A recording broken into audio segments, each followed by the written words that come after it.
Chairman P T I Imran Khan, ہم آپ کو DW اردو کی جانب سے خوش آمدید کہتے ہیں۔ شکریہ۔ آج سپریم کورٹ نے 14 مئی کو پنجاب میں الیکشن کروانے کا حکم جاری کر دیا، تاہم وفاقی کابینہ نے عدالت عظمیٰ کا یہ فیصلہ اقلیتی قرار دے کر اسے مسترد کر دیا ہے۔ ابھی ایک نئی سچویشن ڈیولپ ہوئی ہے، اس بارے میں سب سے پہلے میں جاننا چاہوں گی کہ آپ کیا کہیں گے؟ دیکھیں، سپریم کورٹ کا فیصلہ فائنل ہے، یہ ہماری کانسٹیٹیوشن ہے، اور اگر کسی قسم کا بھی اگر گورنمنٹ سے اختلاف کرتی ہے تو وہ بڑا خطرناک ایریا میں پہنچ جاتی ہے جدھر ان کے اوپر کنٹیمپٹ لگ سکتا ہے۔ تو ان کی کوئی حیثیت نہیں ہے، یہ گورنمنٹ کے پاس آپشن نہیں ہے، یہاں سیپریشن آف پاور ہے، سپریم کورٹ کا اپنا رول ہے، گورنمنٹ کا اپنا ہے، پارلیمنٹ کا اپنا ہے۔ یہ کوئی آپ یہ نہیں کہہ سکتے کہ سپریم کورٹ کے فیصلے کو جی ہم یہ والا فیصلہ قبول کرتے ہیں اور یہ نہیں قبول کرتے۔ یہی سپریم کورٹ نے جب فیصلہ کیا تھا 1 سال پہلے کہ ہم نے الیکشن اناؤنس کر دیا تھا میری گورنمنٹ نے، اور اسی سپریم کورٹ نے مسترد کر کے شہباز شریف کو اقتدار دے دیا تھا، تو تب تو یہ فیصلہ انہوں نے قبول کر لیا، اور وہ بھی سو موٹو ایکشن تھا۔ اور اب یہ کہہ رہے ہیں کہ نہیں جی، کیونکہ فیصلہ ہمارے اگینسٹ، اور اگینسٹ کیا ہے؟ الیکشنز کے لیے ہے۔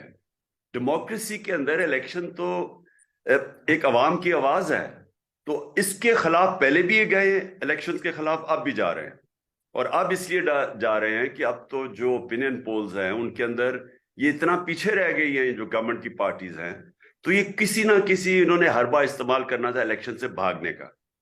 کانسٹیٹیوشن کلیئر ہے، 90 دن کے اندر الیکشنز ہونے ہیں جیسی اسمبلیز ڈیزالو ہوتی ہے، اس میں کوئی گنجائش ہی نہیں ہے، اور سپریم کورٹ نے اس کو اپ ہولڈ کر لیا۔ جی خان صاحب، سچویشن یہ ہے کہ وفاقی وزیر قانون بھی کہہ رہے ہیں، گورنمنٹ بھی کہہ رہی ہے کہ ہم ایکسیپٹ نہیں کریں گے اس فیصلے کو، پلس بلاول بھٹو صاحب کا ایک بیان کل جو تھا وہ ملک کے لیے کافی تشویشناک لگتا ہے مجھے، جس میں انہوں نے کہا تھا کہ ملک اگر یہ فیصلہ ہوا تو ملک مارشل لاء کی طرف جا سکتا ہے۔ تو کیا ملک واقعی اتنی بڑے بحران سے گزرنے کا متحمل ہے اس وقت؟